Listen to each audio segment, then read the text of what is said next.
Hello everybody, Christian from Treasure Town here, and today we're going to be unboxing 630 bucks of world silver coins and some medals. I actually just purchased these. I know what they are, so there are, a lot of the unboxings I do, it's like I bid on something that doesn't have a photo and it's in an auction or something, or I'm buying sight unseen, or I have some friends I work with where it's just like, all right, send me $1,000 of stuff. This stuff I bought, I know exactly what it is at one point. I forget a lot of the details, but I remember that it's mostly metals. There's like an interesting Austrian Olympic 100 shilling proof group, but I'm excited to dive in and show you. Tell me how you think I did. And here are the items, and as I'm looking over it, I feel like I might have, well, I'll see how these things do, but I have a few of these sterling silver Franklin Mint, but I tried to get some interesting looking examples of them. Society of Postmasters commemorative silver issues, so I got some ship coins in case people like those. That was kind of a neat East China Sea one. And then I forget what, this is a Serbian design and theme, so that's that. The next thing is this box, which I'm gonna, I think, take. Oh, well, I was gonna say I was gonna take these coins out of the box. I certainly will. I've opened it upside down, and it's a lot of these cool 100 shilling. But I did really like about these items that there were some toning on them, and the Innsbruck Olympics is just kind of a neat thing to commemorate. So they've been sitting in this album for a very long time, and they're gonna, probably find new homes. Maybe I'll hang on to a very limited number of them, but for the most part, these are going to be resold. And so we've got a nice sort of, some of them are business strike, and then others, I think there's 7 different coins, and they come in a business strike and a more proof version. So anyways, neat mix of designs. I think the Austrian coins often do have a sort of cool look, though I don't love their 5 and 10 shilling at the end, but they did a ton of cool commemoratives before World War I that I found super neat. And here, there's a type that we saw earlier, and maybe there's not very many. It feels like there's been a lot of matching types. There's a new Innsbruck one, but all solid silver, so it does feel like quite like a handful. I think that they're 64%, so it's actually not a super high percentage. So that's that, and I'm probably gonna maybe compress the metals. I'm not sure if I'm going to sell them in the packaging. It can be an issue for me to sell with the packaging there. Here we've got 1945 Canadian half dollar, 1958 nice looking. Maybe we'll group that lot with a 25 cent from 1961, and then this Franco.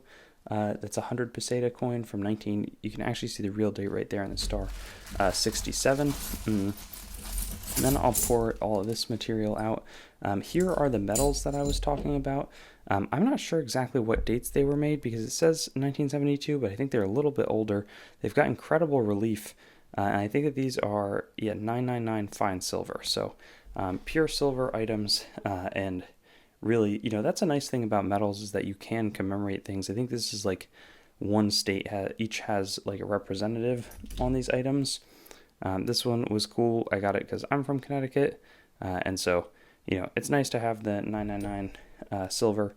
And let's see, there should be 2 other ones of these, and they should stick up. There it is. There's the last one. So these were kind of cool. Massachusetts, and then South Carolina, Thomas Lynch. So that one says circa 1962, but I think that that's just the design, and then it gets used much later. But there's so much more artistic freedom in the metal collecting, and so a lot of people do appreciate that.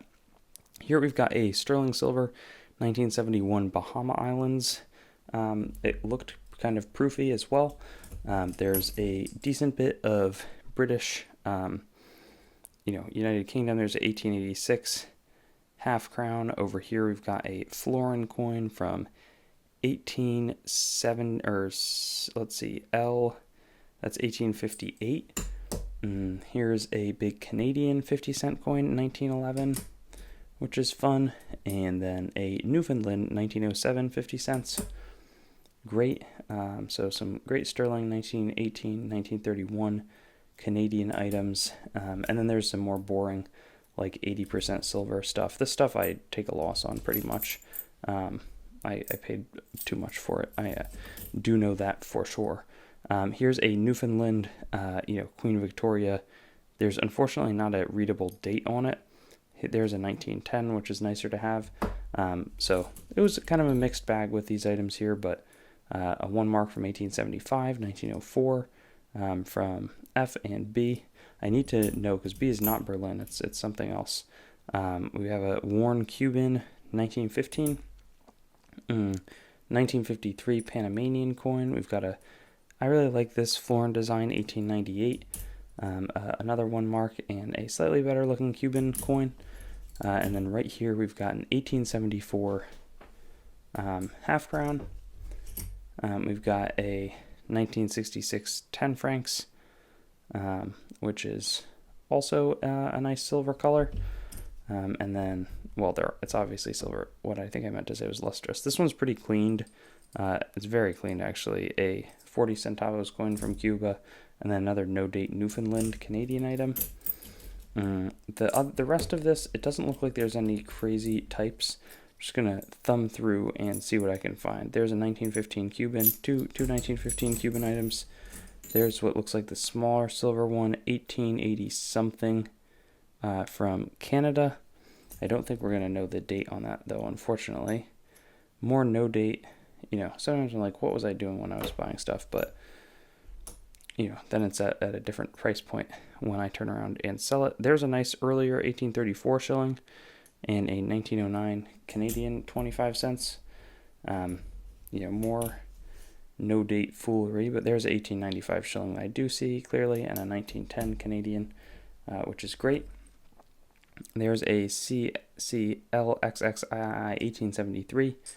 And the other thing is I try to sometimes buy a little bit more than I should, pay a little bit more than I should on some of the material, and then I get shown more material.